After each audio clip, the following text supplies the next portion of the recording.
요즘은 가장 큰 이슈가 변화라고 합니다. 변화에 빨리 대처하지 못하면 도태하고 맙니다. 이집트 문명의 10년의 변화가 오늘날 3개월의 변화라고 하는데, 요즘은 3일의 변화라고 해야 할 것 같습니다.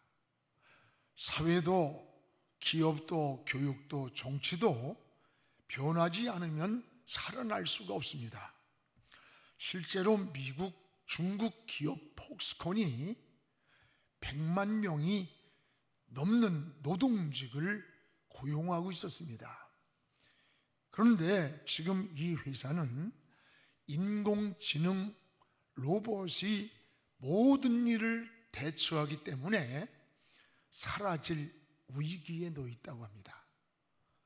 선망하는 좋은 직업 중에도 여러분, 의사, 약사, 법조인, 이와 같은 직업도 앞으로 인공지능 로봇이 정확하게 진단과 처방을 내릴 수가 있고, 또 빅데이터에 육법 전서를 입력해 놓으면 판검사보다도 더 정확하고 더 정직하게 판결을 할 수가 있다고 합니다. 목사는 안전하냐? 그것도 아니에요. 독일에서는 이미 로봇이 직접 설교 준비를 해서 설교를 하는데 얼마나 감동을 받는지 모른대요. 그렇다고 로봇이 설교할 때 아멘 할렐루야를 계속 해대야 될지 문제가 있습니다. 갈수록 사람이 설 자리가 없어진다고 하는 말입니다. 여러분, 그럼에도 불구하고 미래의 희망은 모든 자원의 여러분 사람의 가치로 귀결이 돼야 돼요. 미래를 만들 때 미래가 인간의 행복을 위한 것이 돼야 되는 거예요. 인간이만 그렇지 않다면 인간이 만든 문명이 기회일 수 있지만 반대로 무서운 재앙이 될 수가 있는 겁니다. 그래서 하나님을 떠난 문명은 마치 인간이 바벨탑을 쌓는 것처럼 스스로의 종말을 자초하게 되는 거예요. 우리는 피카소 박물관에 가보면 큰 지구본이 있습니다. 그 지구본이 저기 그림처럼 막 톱니처럼 깨져 있고, 저 안에는 현대 문명과 기계, 무기 모든 게 다 들어있어요. 저게 피카소 작품이에요. 피카소의 이 작품은 하나님을 떠난 인류의 문명이라고 하는 것은 스스로 우리를 이렇게 파멸시키고 있다는 것을 경고하고 있답니다. 그렇습니다. 여러분, 이런 변화 속에서 우리는 하나님의 고유 영역, 하나님의 고유 영역이 무엇인가를 그리스도인은 분명하게 제시를 해야 되는 거예요. 문명의 변화가 본질적인 영혼을 구원할 수는 없습니다. 왜? 생명의 영역은 하나님의 주권에 있기 때문입니다. 여러분, 기도를 아무리 문명이 발달했다고 로봇이 대신해 줄 수 없어요. 기도는 하나님과의 영적인 교제이기 때문입니다. 여러분, 로봇이 감동을 줄 수 있어요. 그러나 생명을 넣어줄 수는 없습니다. 이 생명은 예수 안에만 있기 때문입니다. 원래 이 생명의 영역은 여러분 하나님이 주신 고유 영역이에요. 이것은 하나님과의 관계이기 때문입니다. 그러므로 우리는 이걸 알아야 돼요. 세상 변화 속에서 더 본질적인 것, 더 본질적인 변화를 추구해야 됩니다. 그게 뭘까? 바로 영성입니다. 영성은 뭐냐? 하나님과 우리의 깊은 교제를 회복하는 거예요. 영성은 하나님과 깊은 교제를 통해서 하나님께 소망을 두고 하나님의 뜻을 분별하며 이 땅에서 하나님의 나라를 이루며 살아가는 겁니다. 그러므로 성도는 이 영성을 갖고 날마다 하나님의 성품으로 변화되기를 사모해야 되는 거예요. 할렐루야. 신앙은 그래서 만드는 게 아니에요. 신앙은 꾸미는 게 아니에요. 신앙은 변화되는 거예요. 예수의 생명이 우리 안에 계셔서 날마다 새롭게 이렇게 변화시켜 주는 거예요. 그래서 고린도후서 5장 17절에 그러니 누구든지 그리스도 안에 있으면 새로운 피조물이라, 이전 것은 지나갔으니 보라 새 것이 되었다라고 했습니다. 여러분도 날마다 새로워지는 이 신앙의 변화를 날마다 경험하기를 주의 이름으로 축원합니다. 오늘 본문의 사도 바울은 에베소 성도들에게 끊임없이 신앙의 변화를 강조하고 있습니다. 그리고 신앙의 변화는 마음의 변화라고 말씀합니다. 바울은 세 가지의 마음의 변화를 권면하고 있습니다. 하나는 이방인 같은 허망한 마음, 이방인과 같은 허망한 마음을 버리라 그랬어요. 그럼 이방인 같은 허망한 마음이 뭐냐? 오늘 17절 이방인들의 마음, 허망한 마음이라는 거예요. 허망한 마음은 뭘까요? 아무 목적 없이 인생을 사는 것을 말합니다. 사람은 무엇이 되기 이전에 내가 무엇이 되겠다고 하는 목적이 있어야 돼요. 목적이 없는 허망한 마음을 가지면 인생을 방종을 하게 됩니다. 목적이 없는 허망한 마음은 채워지지 않는 빈 마음이에요. 이 마음이 늘 공허한 것을 말해요. 그러면 왜 이런 마음이 허망해지느냐?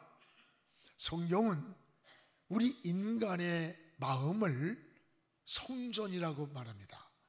성전엔 누가 계십니까? 하나님이 계시고 성령이 계시고 주님이 계시는 곳이에요. 그런데 마음에 하나님이 없어요. 예수의 생명이 없기 때문에 허망해진다는 거예요. 소유를 가졌는데 안식이 없는 거예요. 쾌락을 즐기는데 뭔가 만족이 없어요. 여러분, 바닷물은 마실수록 갈증이 더한 겁니다. 왜? 그 물이 짜기 때문에. 이 세상 것은 가질수록 채워지기보다는 더 욕망과 갈증이 오는 거예요. 바울은 이런 마음을 이방인들의 마음이다 그랬어요. 허망한 마음을 이방인들의 마음, 공허한 마음, 우리는 이런 공허한 마음을 버리라고 우리에게 말씀합니다. 여러분, 허망한 마음을 가지면 두 가지 문제가 발생해요. 하나는 18절에 총명이 어두워지고 마음이 굳어진다는 거예요. 허망한 마음을 가지니까 우리 마음이 굳어진다는 거예요. 그러니까 총명이 어두워지고 마음이 굳어진다? 이 총명이란 말은 생각이 명철하고 하나님을 아는 인격적인 지식을 말하는 거예요. 그런데 총명이 어두워지니까 분별력이 없어지는 거예요. 깨달음이 없어지는 거예요. 결국 우리 마음이 굳어진다는 겁니다. 여러분, 마음이 굳어지면 뭐가 올까요? 감동이 없는 거예요. 하나님의 은혜가 뭡니까? 하나님의 은혜는 마음의 감동입니다.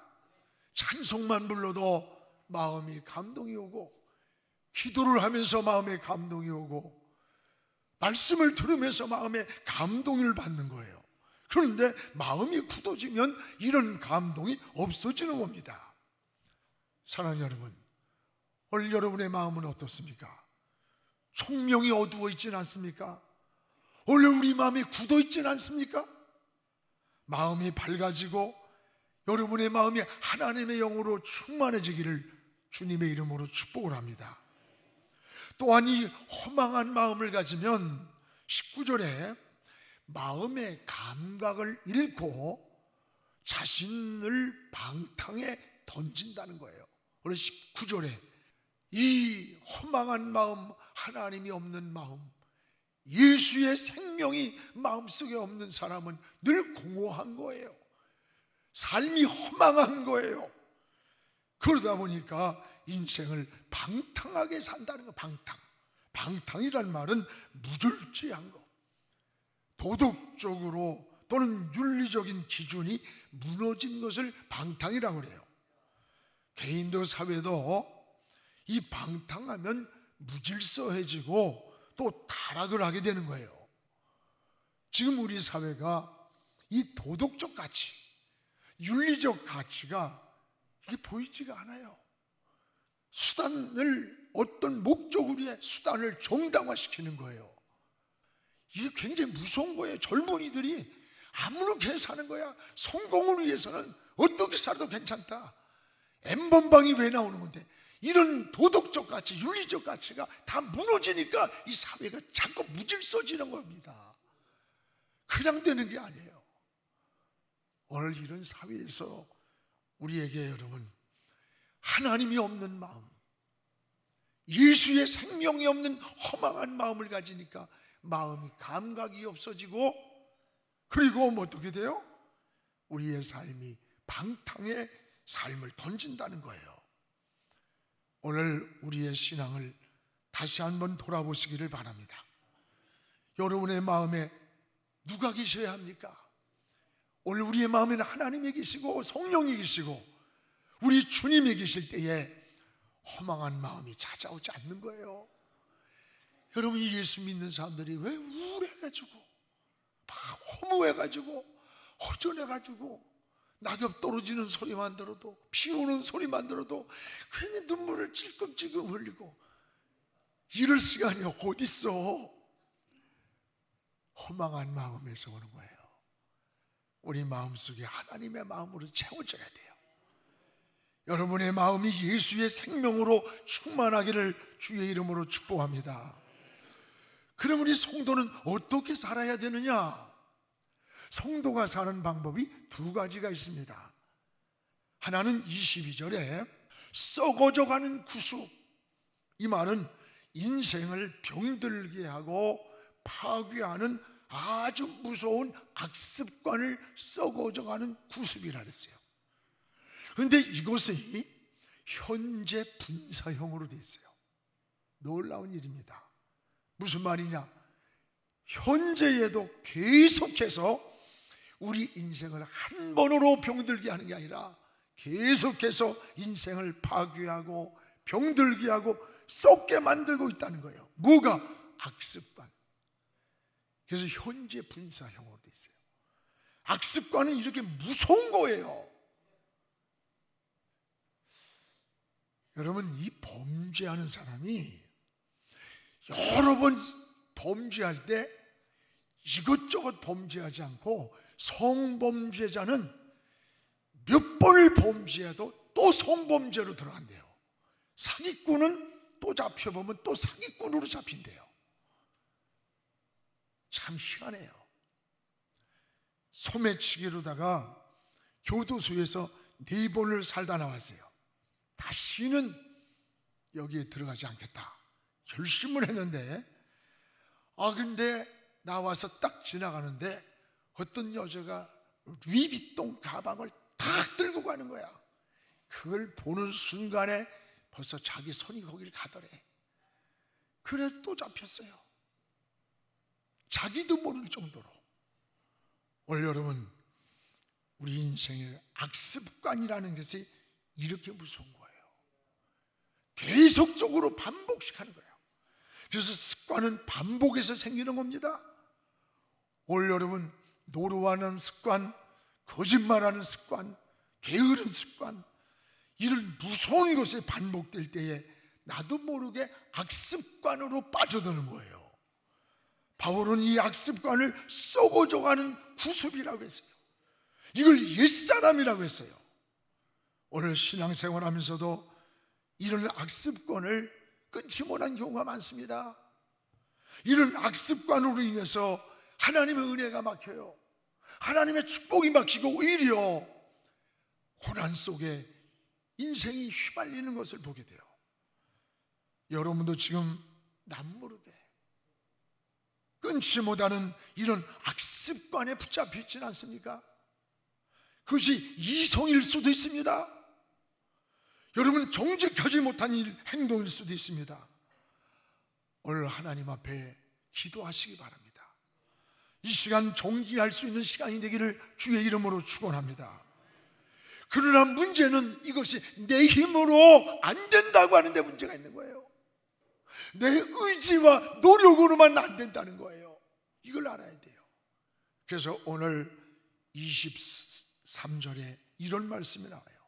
마음의 변화, 마음의 변화를 받아야 한다는 거예요. 마음의 변화.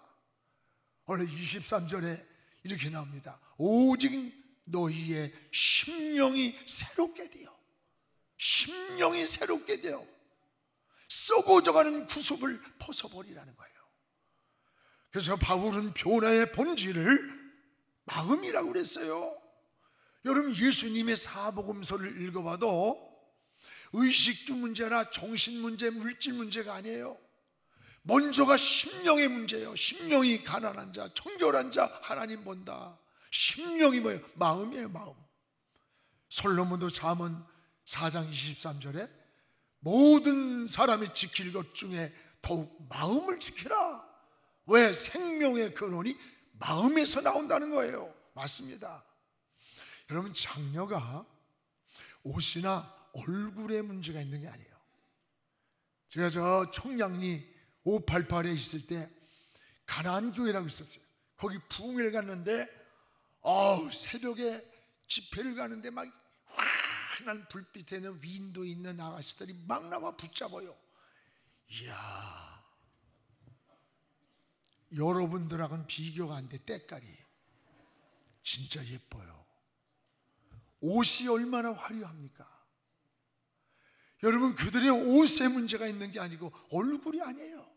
마음이 마음이 부패하고 마음이 타락하고 마음이 병들 때 인생을 병든 곳에서 부패한 삶을 사는 거예요. 칼이 사람을 죽이는 것 아닙니다.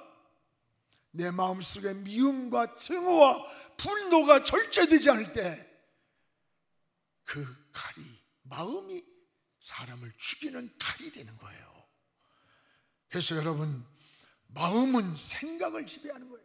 생각은 행동을 지배해요. 우리 행동에 나타난 결과는 그 뿌리가 마음이라는 것을 우리가 잊지 말아야 돼요. 오늘 변화의 본질은 뭐냐? 사도 바울은 마음이라는 거예요. 마음. 오직 너는 마음을 새롭게 해야 이 썩어져가는 악습관을 끊을 수가 있다는 거예요. 마음이 새로워져야 그렇습니다. 여러분 신앙의 변화는 속에서부터 겉으로 나타나는 거예요. 속이 변화되면 자연히 이 겉생활이 변하는 거예요. 어떤 사람은 그래요. 목사님, 제가요 안수집사 되고 장로 되면 새벽기도 잘하고 예배 잘 드리고 뭐하고 다 잘할 거예요. 잘하는 사람을 시켜도 잘못하는데 하지도 않는 사람이 직분으로 포장해줬다고 잘했냐? 어림없는 소리 마라. 원래는 아무리 직분으로 포장을 해도 시간이 가면 다시 본성이 드러나는 거예요. 본성이. 돼지에게 양가죽을 씌웠다고 양으로 살아갑니까? 아니에요. 유럽에서는요 애완동물을 하도 키우다가 지루하니까 요새는 토종 돼지 새끼를 많이 키운다 그러잖아요. 어느 날 토종 돼지 새끼를 목욕을 시키고 파마를 해주고 리본을 달아가지고 미니큐를 발톱에 밟아서 안고서 산책을 갔는데 어느 시궁창 공원을 보더니 가만히 품에 있던 돼지가 벌떡 뛰면서 그 시궁창에서 막 뒹굴더래요. 왜 그랬을까요? 여러분 돼지는 몸에 땀구멍이 없답니다. 그래서 자기가 분비물을 싸놓고 거기서 질척한 데서 몸을 굴리는 거예요. 그러면 몸에서 열이 빠지면서 시원하대. 이게 돼지가 가지고 있는 본성이라는 거예요. 그게 본능적인 것인데 파마를 해주고 리본을 해주고 목욕시켜주면 매니큐어 칠해주면 뭐 할 거예요? 거기다 양의 가죽을 쓰면 양이 됩니까? 본능적으로 그는 시궁창에 구르는 게 돼지가 갖는 본능이에요. 오늘 사랑하는 여러분, 변화입니다. 우리 신앙의 변화는 속에서부터 나오는 거예요. 속에서부터. 그래서 사도 바울은 오직 심령으로 새롭게 돼야 한다. 그래야 우리의 악습관을 버릴 수가 있다는 거예요. 썩어져가는. 그러면 이 변화의 대상은 누굴까? 내가 먼저 변해야 돼. 내가. 여러분, 변화에는 공식이 있습니다. 내가 변할 때 내가 변하고, 네가 변할 때 우리가 변하는 거예요. 그런데 우리는 자신은 변화될 생각을 안 하고 상대가 변화되기만을 자꾸 기다리고 갈망을 해요. 저 인간이 왜 변하지 않을까? 우리 남편 저 인간이, 저 아내, 저 옆에 내가, 저놈의 자식 새끼가 왜 변하지 않을까 분노하고 그래요. 아닙니다. 내가 변화돼야 가정이 변하고 교회가 변하고 사회가 변하는 거예요. 따라합시다. 주여 나를 변화시켜 주소서. 주여 나를 먼저 변화시켜 주소서. 이것이 진정 은혜 받은 자의 기도인 줄로 믿습니다. 무엇보다 또 하나, 신앙의 변화는, 이 진정한 신앙의 변화를 받으면, 따라합시다, 삶에서 나타난다. 우리 삶에서 나타나는 거예요. 우리가 예수 믿고 구원받았으면 구원받은 그 이후의 삶을 어떻게 살아야 할까를 생각해 봅니까? 은혜를 받았으면 은혜 받은 그 이후의 삶이 어떤 삶입니까? 매일 은혜만 구하고 맨날 구원만 고백해서 되겠어요? 이제 구원받은 자녀가 되었으면 구원받은 이후의 삶, 은혜 받은 이후의 삶을 어떻게 사는 겁니까? 우리가 40주를 맞이하면서 뭐요? 생명 흘려보내자는 거 아닙니까? 은혜를 흘려보내고 이웃에게 사랑을 흘려보내고 생명을 흘려보내자는 거 아닙니까? 오늘 우리는 진정 변화받은 자의 삶의 모습이 어떻게 나타났냐? 오늘 24절에 있어요. 여기 하나님을 따라 의와 진리의 거룩함, 이 말을 한마디로 말하면 예수님의 성품, 예수님의 마음, 성령의 열매입니다. 여러분, 우리가 진정한 변화는 예수님의 성품을, 예수님을 닮아간다는 것을 기억하시기 바랍니다. 은혜 받았다고 하면서 변화받은 생활을 하질 않아요. 이것이 신앙의 문제입니다. 예수님도 뭐랬어요? 열매를 보면 나무의 질을 안다는 거예요. 엉겅퀴에서 어떻게 포도나무가 열매가 맺고 가시나무에서 어떻게 무화과가 달리겠느냐? 좋은 나무에서 좋은 열매 맺고 나쁜 나무는 나쁜 열매 맺는다. 열매 보면 안다는 거예요. 그렇습니다. 오늘 사랑하는 여러분, 오늘 변화받은 우리의 삶에, 구원받은 삶의 그 이후의 삶이 어떻습니까? 은혜 받은 그 이후의 우리의 삶은 어떤 모습입니까? 예수님을 닮아가는 모습입니까? 우리 마음속에 예수 그리스도의 영이 있는 사람, 하나님의 주인이 된 사람의 마음은 그 생활이 예수 그리스도를 닮아가는 거예요. 말하는 것이 다르고 생각하는 것이 다르고 얼굴빛이 달라요. 여러분, 우리 30년 40년 믿은 우리 권사님들, 장로님들 얼굴 봐요. 이쁘지는 않아. 그런데 얼굴이 화사하고 인자합니다. 우리 여기 복지관에 10,000명이 넘잖아요. 옷도 이쁘게 입고 막 바르고 칠하고 막 굉장히 막 꾸미고 오세요. 자세히 얼굴을 보면요, 거칠어요. 거칠어. 핏기가 있고 막 그 얼굴은 그 사람이 살아온 인생을 말해주는 거야. 왜 여러분의 마음에 좋은 화장을 써서 그럴까? 아니에요. 마음속에서 하나님의 영이, 하나님의 은혜가, 생명이 우리 안에서 있어서 하나님과 교제를 하다 보니까 여러분 얼굴 피부도 달라지는 거예요. 그렇습니다. 우리 장로님들 보세요. 우리 권사님들 보세요. 사랑하는 여러분, 성령이 뭡니까? 성령은 그 예수 그리스도의 영이기 때문에 변화받은 그리스도인들은 예수님의 성품을 닮지 않을 수가 없는 거예요. 여러분, 깨지고 찌그러진 그릇을 용광로에 팍 녹였을 때 녹은 쇳물을 오늘 이런 컵의 모양에다가 부으면 어떤 모양이 나오겠어요? 이 그릇의 모양이 나오는 겁니다. 오늘 우리의 신앙도 마찬가지예요. 우리의 찌그러지고 깨진 그런 인격이 하나님의 은혜의 불에, 성령의 불에 녹아졌을 때 우린 예수님의 성품을 닮아 나오는 거예요. 이게 은혜의 삶입니다. 그래서 오늘 24절의 말씀이 그거예요. 하나님을 따라 의와 진리의 거룩함, 이게 예수님의 마음이에요. 예수님 성품이에요. 이걸 따라 새 사람이 된다는 거예요. 새 사람이. 그렇습니다. 바로 이게 성령의 열매예요. 예수님의 성품입니다. 사랑하는 성도 여러분, 성도의 최고의 변화가 뭘까요? 예수 그리스도를 닮아가는 겁니다. 성령이 마음에 거하시고 예수의 피가 영혼 속에 흐르는 사람은 반드시 예수님을 닮게 돼 있어요.